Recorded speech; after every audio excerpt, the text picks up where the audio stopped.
Padahal ibu saya sejak kecil selalu bilang rajin baca Alkitab, rajin ke gereja supaya besok masuk surga.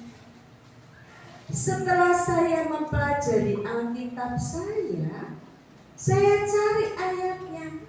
Rajin baca Alkitab supaya masuk surga.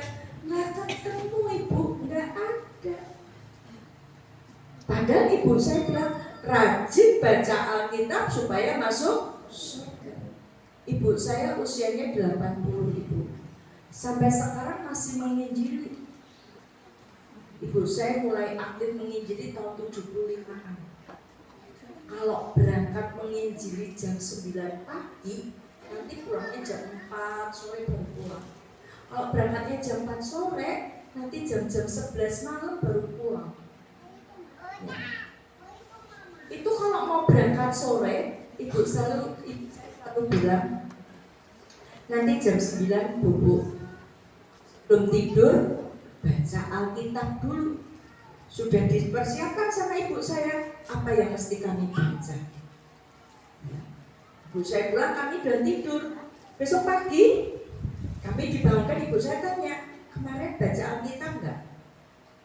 Baca. Apa? Ingat gak ya, jangan bohong. Tuhan Yesus melihat. Itu ditanamkan sejak kecil. Tuhan Yesus melihat. Ada ayatnya ibu? Enggak ada. Ya. Yang ada itu di Quran surat Al-Baqarah ayat 77. Allah Maha mengetahui. Tapi ibu saya menanamkan dari kecil. Tuhan Yesus melihat kalau kamu nggak baca Alkitab, gimana mau masuk surga? Dan ternyata ketika umur 13 tahun saya pelajari, nggak ketemu ayatnya. Ketemunya setelah saya masuk Islam dan belajar Islam. Ternyata yang punya ayatnya umat Islam. Surat yang pertama yang diturunkan Allah kepada kita surat apa ibu? Bukan surat Iqra ibu. Al-Alaq ayat 1 Iqra.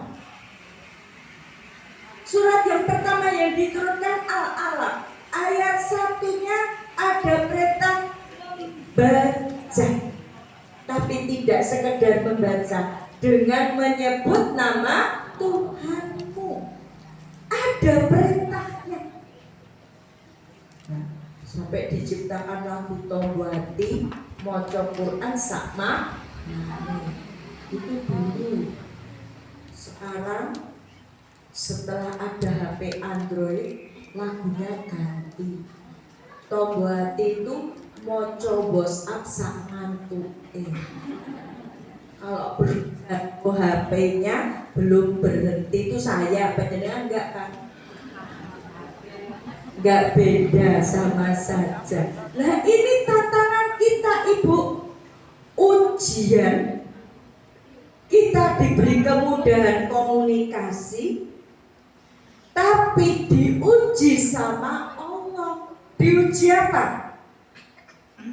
Kita mengucapkan la ilaha illallah, tiada ilah selain Allah. Benar gak Allah yang nomor 1? Ya, kalau waktu sholat, apalagi sholat isya, sudah adzan, sudah iqomah, sudah mulai sholat, kita masih asik di depan TV. Kita masih asik dengan si dia ini loh, teman 24 jam ya. Tanpa sadar kita jadi pendusta. Yang kita dustai Allah. Kita tidak merasa bahwa Allah Maha mengetahui. Maka ibu, sebagai seorang ibu, di dalam Islam seorang ibu itu punya tugas yang sangat luar biasa. Al-ummu madrasatul ula. Ibu itu madrasah yang pertama bagi anak itu ibunya. Maka ibu kalau pengajian jangan ngobrol supaya nggak ditiru anak cucu.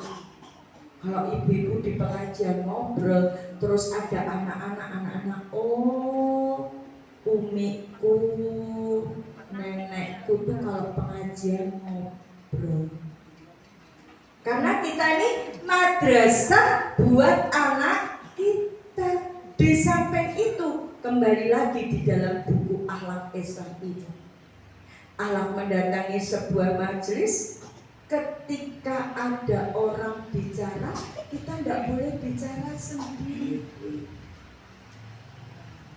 Islam mengajarkan untuk menghormati orang lain. Siapa yang mempraktekkan, Bu? Orang Kristen. Buku ini saya belinya di toko buku Kristen, bukan di toko buku Islam. Aneh kan? Buku Islam saya belinya di toko buku Kristen, karena Kristen mempelajari Islam. Mereka mau cari tahu apa toh hebatnya Islam. Ya. Supaya apa? Supaya mereka punya celah untuk menghancurkan umat Islam ini. Nah, kitanya yang enggak nyadar. Termasuk Natal, ada orang Islam ikut Natalan, mengucapkan selamat Natal, sudah dibilang enggak boleh, haram, tapi masih banyak yang nekat. Tahun baru Masehi, anaknya orang Islam bakar-bakaran, bakar jagung, bakar bakso, bakar sosis, malah ibu-ibunya ikut sekalian, ibu-ibu milenial. Padahal itu tahun barunya orang Kristen. Ya, malah besok tanggal 14 Februari. Oh, banyak anaknya orang Islam ikut Valentine. Nah ini loh, Bu. Ya.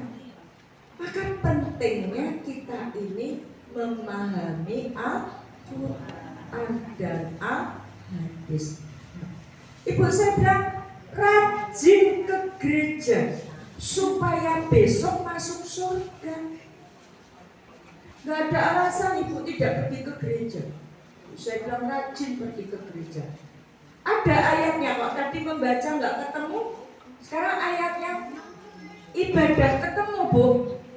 Ada di namanya kitab Keluaran pasal 20 ayat 8. Bunyinya itu kuduskanlah hari Sabat. Sabat itu dalam bahasa Itali Sabato, bahasa Jawa Sabtu, bahasa Indonesia Sabtu. Tuhan nyuruh Sabtu, kok saya ke gereja Minggu. Mulailah saya galau, Bu. Gak ada perintahnya membaca, saya membaca. Tuhan nyuruh Sabtu, saya ke gereja Minggu. Enak orang Islam, Bu. Orang Islam itu apa-apa ada tuntunannya. 21 hari lagi kita puasa Ramadan. Ayatnya jelas. Quran surat Al-Baqarah ayat 183.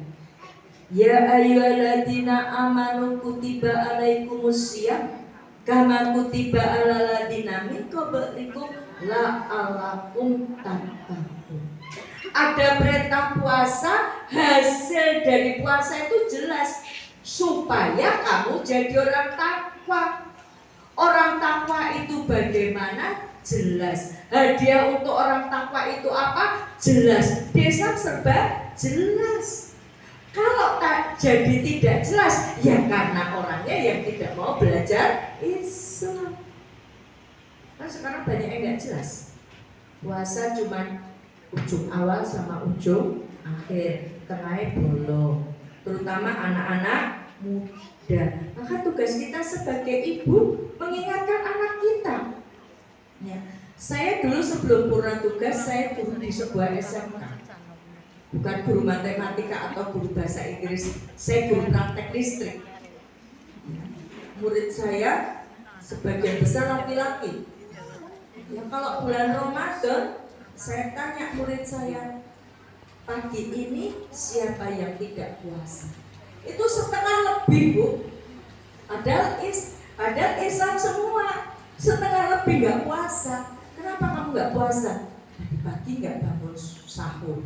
Saya tanya yang lain, kenapa nggak puasa? Nggak boleh sama ibu saya, nanti nggak mahnya kumat.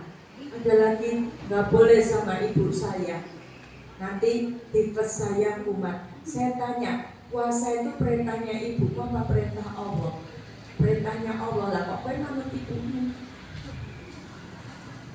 Ini ibu, jadi enak di Islam, segalanya jelas. Kalau saya tadi kuduskanlah dari sabat setu saya menggereja, mulailah muncul kegalauan-kegalauan, mencari agama apa yang bisa menghantarkan masuk surga. Nggak ada perintah Natalan itu, nggak ada Bu. Nggak ada ayatnya tentang Natal itu, nggak ada. Maka saya waktu Kristen saya galau. Tuhan nggak nyuruh Natalan kok saya Natalan. Lebih galau lagi ketika di Islam. Kenapa? Anak orang Islam kok ada yang ikut Natalan.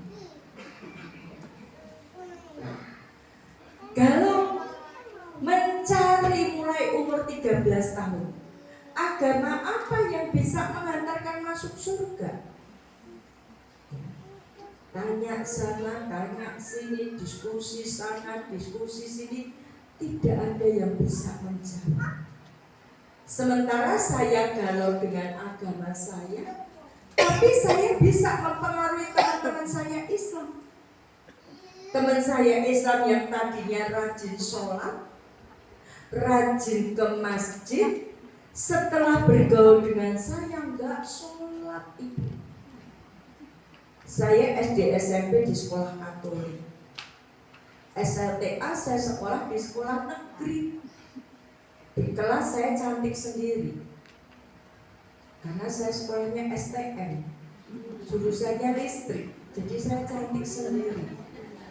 Perempuan sendiri, cantik sendiri, Kristen sendiri, pinter sendiri ibu. Nah, tahun 79-an itu kan Pak Harto ngasih beasiswa Super Semar. Ya, saya dapat beasiswa Super Semar 12.500. SPP saya 500 rupiah. Punya uang 12.000. Saya pakai untuk apa uang 12.000-nya? Untuk traktir teman-teman saya Islam. Waktunya sholat, gitu. Apalagi Jumatan, pulangnya agak awal toh. Nah, kesempatan saya traktir teman-teman saya Islam yang laki-laki. Jadinya nggak pada sholat, nggak pada ke masjid. Tahun 85 saya memurtadkan ketua pengajian. Ketua pengajian Bu yang saya murtadkan. Apa kata kuncinya? Itu baru saya. Belum ibu saya memurtadkan tokoh Islam di kampungnya. Belum adik saya. Kata kuncinya di mana? Kenapa mudah mempengaruhi orang Islam? Karena banyak orang Islam bisa baca Al-Quran, tapi bukan tidak memahami, tidak mau memahami Al-Quran. Ya.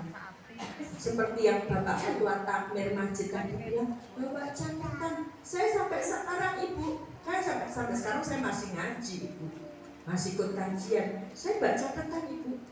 Bahkan catatan saya ketika saya awal Islam, jadi saya belajar Islam sungguh-sungguh tanggal 26. Saya masuk Islam Februari 99.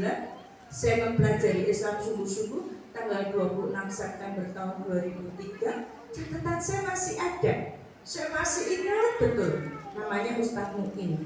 Beliau ketika saya ngaji pertama itu yang beliau bahas tentang pakaian. Saya mikir, Islam itu kok urusan pakaiannya ternyata luar biasa itu. Ya. Arem-arem aja istiqomah kan Bu.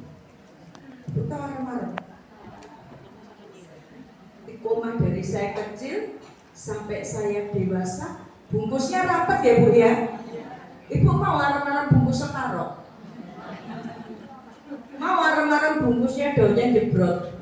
Mau arem-arem aja istiqomah. Nah kok mampunya wanita solehah pakai jilbabnya hanya kondangan tok atau orang Purwokerto, takziah tok, PKK tok, pengajian tok, kalah sama Romaro.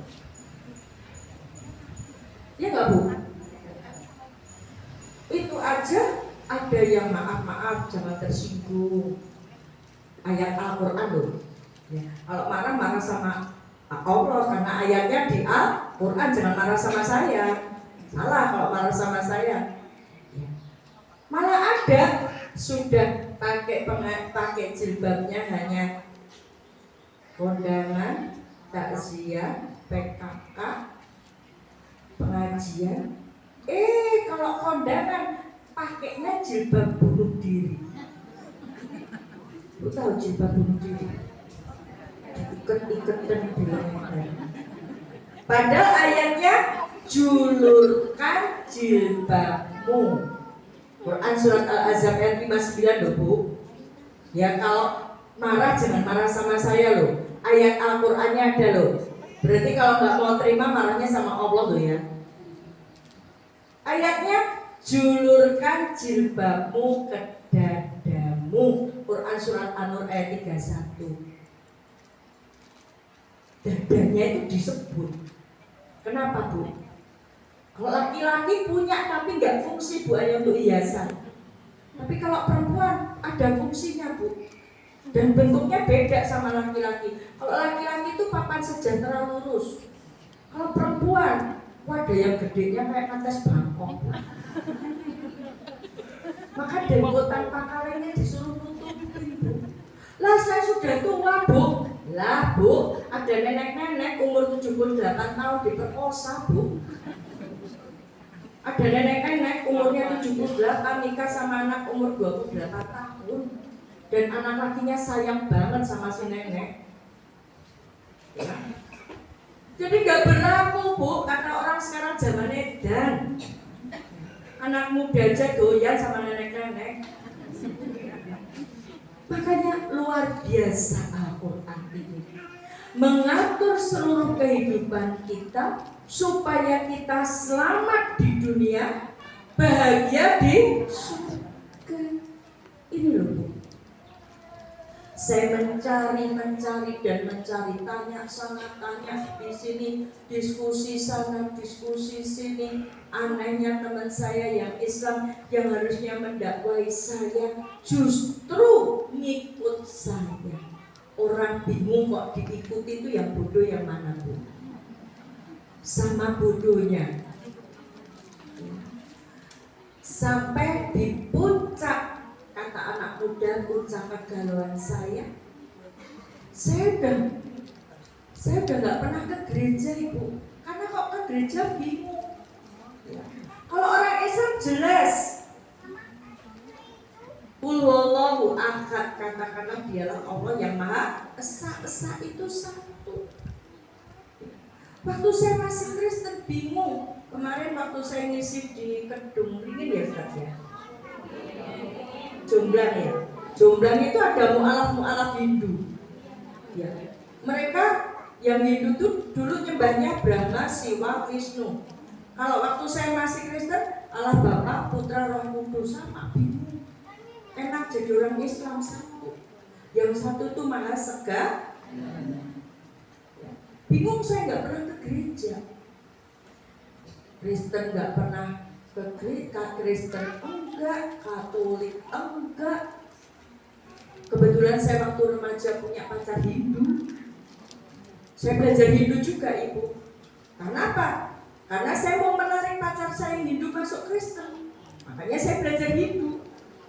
Hindu juga enggak, Islam juga enggak. Saya mikir kalau saya mati gimana? Akhirnya saya ke toko buku Kristen, niatnya mau menguatkan iman Kristen saya. Justru di toko buku Kristen saya ketemu buku Islam ini. Judulnya Akhlak Islam. Dan ternyata setelah saya baca buku ini, ajaran Islam itu luar biasa. Bukan biasa di luar. Ya, luar biasa. Seluruh kehidupan ada. Dan apa yang saya cari, Ibu, saya temukan di dalam Islam. Apa, Ibu? Perintah beragama. Quran surat Ali Imran ayat 19. Inna dina indallahil Islam.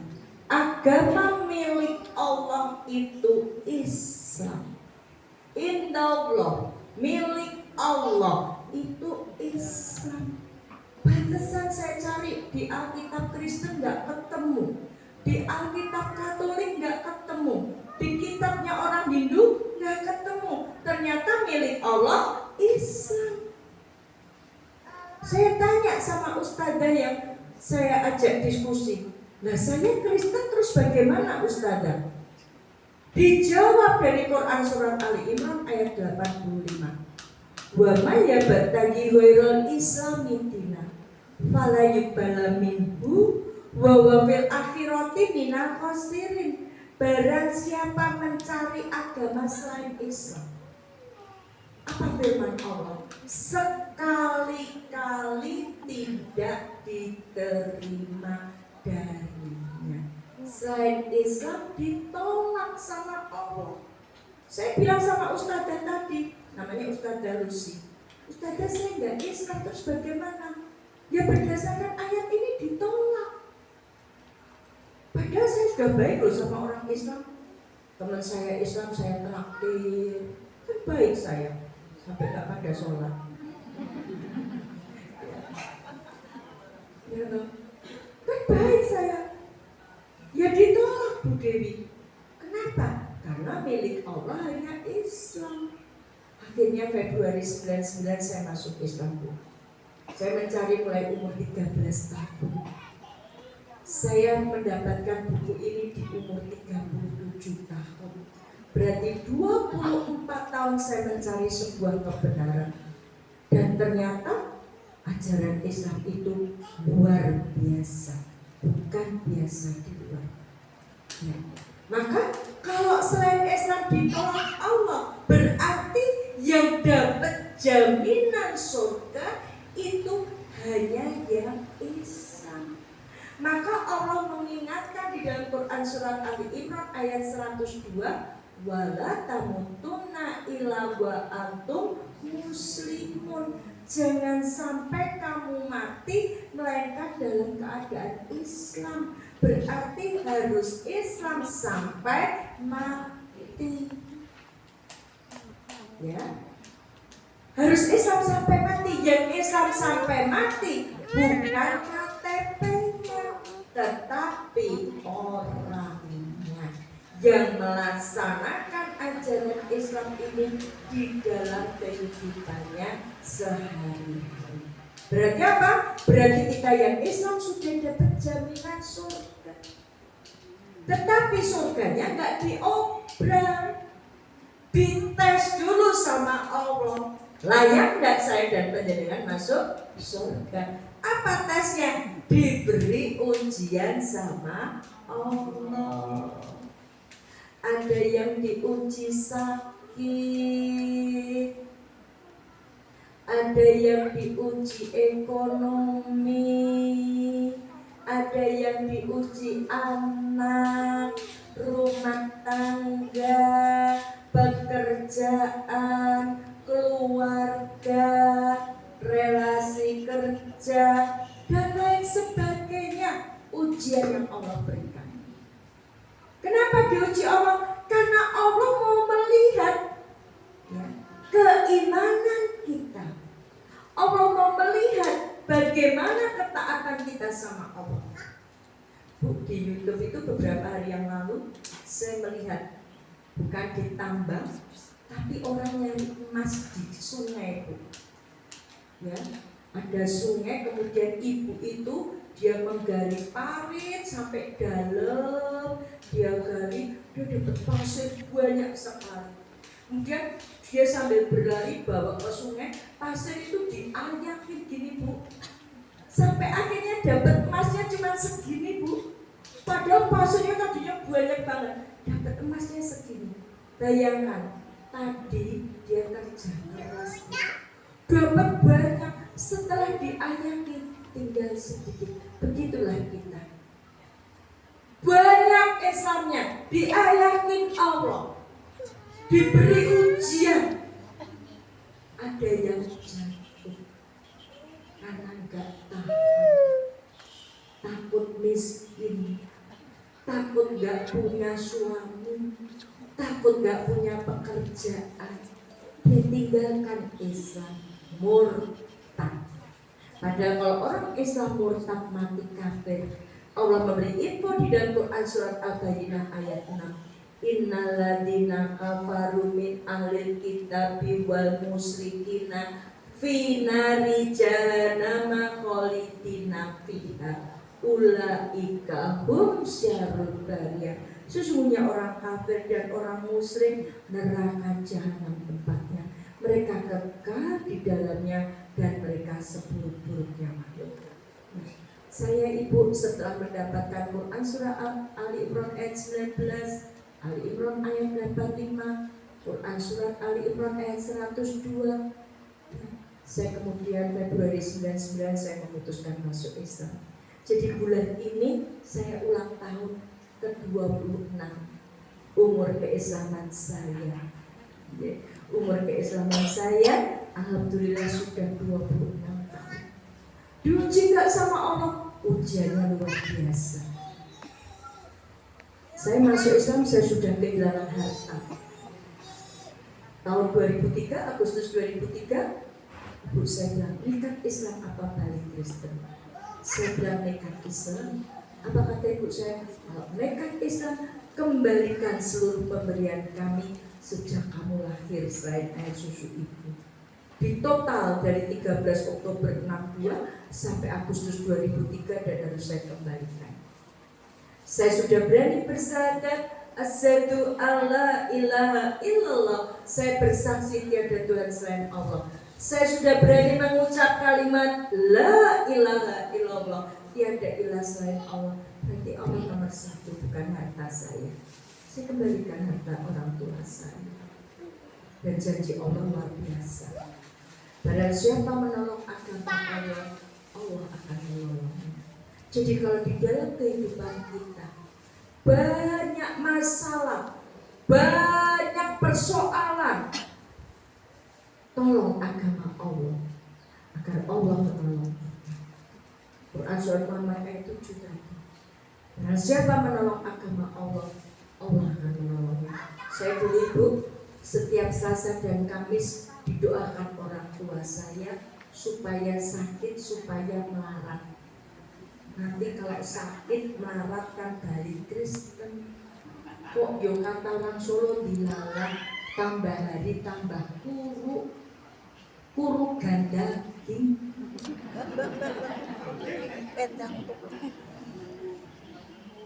Tambah lemu, mau pengen kurus saja susah bu. Kenapa? Karena di dalam Islam itu tentram, damai. Kenapa tentram? Ya,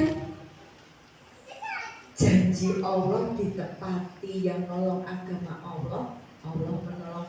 Kadang ibu, ketika kita punya masalah, Allah itu menolong kita. Saya mengumpamakan gini, kayak orang di ruang ICU itu loh bu. Grafiknya sudah tidak naik turun, grafiknya hampir lurus, baru pertolongan Allah itu datang. Karena Allah mau menguji sampai di mana kita ini. Allahu Somad, Allah adalah Tuhan tempat bergantung segala sesuatu. Seberapa kita bergantung sama Allah, maka jangan pakai kekuatan sendiri. 2003, 2004 resmi saya tidak diakui keluarga saya. Besok malam 27 Ramadan tahun ini genap 21 tahun saya tidak diakui keluarga saya. Sama mbak saya sampai meninggal, dari pihak ibu saya nggak mau ngakuin saya sebagai cucu. Sama orang tua saya tidak diakui anak. Sama adik-adik saya tidak diakui kakak. Sama Pak De Bude, om tante saya nggak diakui keponakan. Yang berat apa ibu? Sama anak saya, satu-satunya dari pernikahan saya nggak diakui ibu. Nanti malam 27 Ramadan besok, kalau saya masih hidup dan anak saya belum dapat hidayah, genap 21 tahun. Jangankan melihat wajah anak saya, dengar suara anak saya, sudah 21 tahun tidak mendengar. Terakhir saya mendengar malam 27 Ramadan tahun 2004. Anak saya tanya, Mama, nekat Islam atau balik Kristen? Saya katakan nekat Islam. Anak saya tanya, apa hebatnya Islam? Kok Mama nekat Islam? Ada harta Mama sudah habis. Anak saya tahu harta saya habis sama sekali. Karena orang tua saya meminta seluruh pemberian. Saya katakan, nah, setelah Mama mencari, ternyata jalan menuju ke surga satu-satunya hanya dengan Islam. Apa kata anak saya? Sekarang pilih, nekat Islam apa balik Kristen? Saya katakan nekat Islam. Apa kata anak saya? Oh, nekat Islam. Pilih anak atau agama.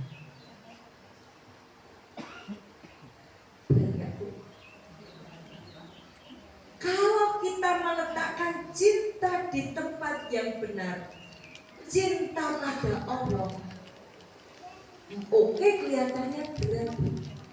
Tapi kalau cinta pertama kita pada Allah, maka tidak akan berat. Saya katakan berat agama. Apa kata anak saya? Berat agama. Mulai detik ini kamu bukan ibuku dan aku bukan anak. Saya sudah 21 tahun tidak melihat wajah anak saya. Saya nggak tahu anak saya di mana. Lost contact, nggak bisa menghubungi. Beruntung panjenengan diberi Allah amanah anak yang sudah Islam. Maka itu terjadi dalam Quran surat At-Tahrim ayat 6. Ya ayyuhalladzina amanu qu anfusakum wa ahlikum nara. Hai orang-orang beriman, jagalah dirimu dan keluargamu dari api neraka. Kenapa saya kuat ibu? Diberi Allah ujian, harta, keluarga, diancam mau dibunuh, mau dirobek-robek muka saya. Kenapa saya kuat? Alhamdulillah Allah memberi saya kesempatan untuk mempelajari Al-Quran. Tapi seperti saya matur di awal tadi, tidak semua orang beruntung seperti saya dan panjenengan punya kesempatan mempelajari Al-Quran. Saudara kita di pedalaman kecil yang mereka kesulitan mendapatkan Al-Quran. Untuk itulah BWA, Badan Wakaf Al-Quran, hadir untuk mendistribusikan Al-Quran ke pedalaman-pedalaman. Al-Qurannya dari mana? Ya dari panjenengan-panjenengan ini. Maka kenapa saya safari dakwah bersama Badan Wakaf Al-Quran Tegal? Besok Sabtu siang saya ke Jogja dan safari dakwah bersama Badan Wakaf Al-Quran Jogja. Jumatnya, Jumat depan, seminggu lagi saya di Semarang bersama Badan Wakaf Al-Quran Semarang dalam rangka apa? Mengajak umat Islam yang kita diberi kelebihan oleh Allah seperti ini untuk peduli kepada saudara kita di pedalaman. Bapak Ibu silahkan mirsani dulu video yang akan diputarkan.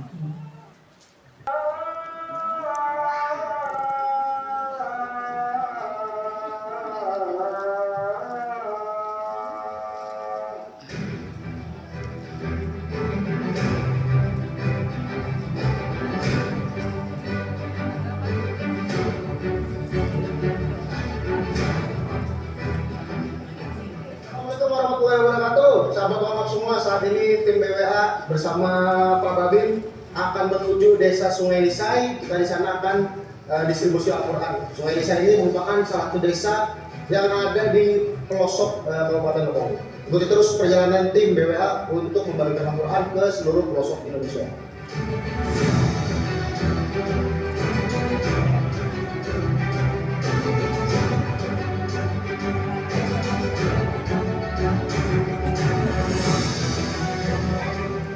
Jadi salah satu hambatan di jalannya, ya ini nih. Ya, jangan jalan.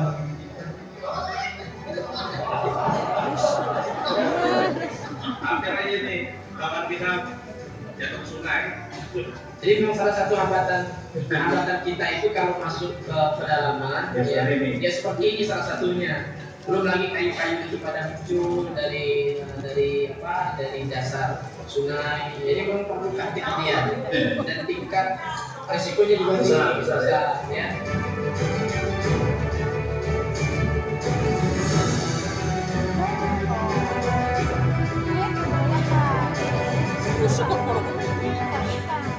Bahwasanya mereka harus mengeluarkan biaya sebesar Rp700.000 untuk mendapatkan Al-Quran. Kita lihat kondisinya memang memprihatinkan. Ini tidak ada sampulnya dan kemudian juga kalau di sini cuma juz 30 dan tidak ada lagi kita lihat di depan dan di belakangnya sudah sampai.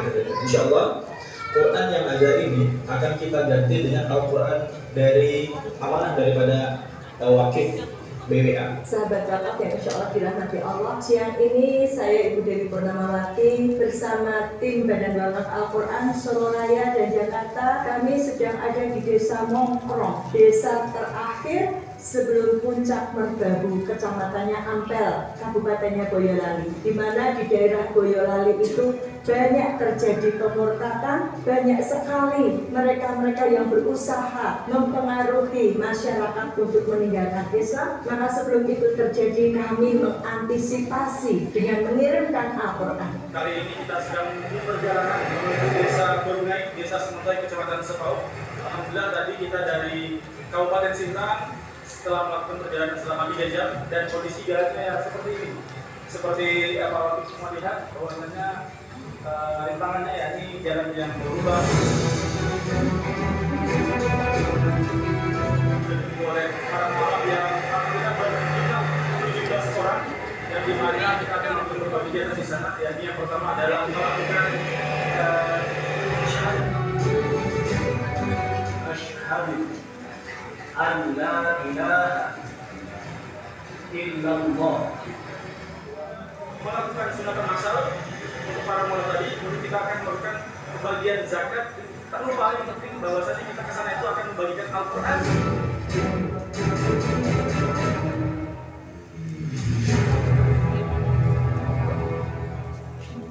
Ya, sudah bersama Ibu, walaupun mungkin kurang begitu jelas ya karena terang ya. Nah, Ibu bisa melihat bagaimana perjuangan tim Badan Wakaf Al-Quran di dalam mendistribusikan Al-Quran ke pedalaman.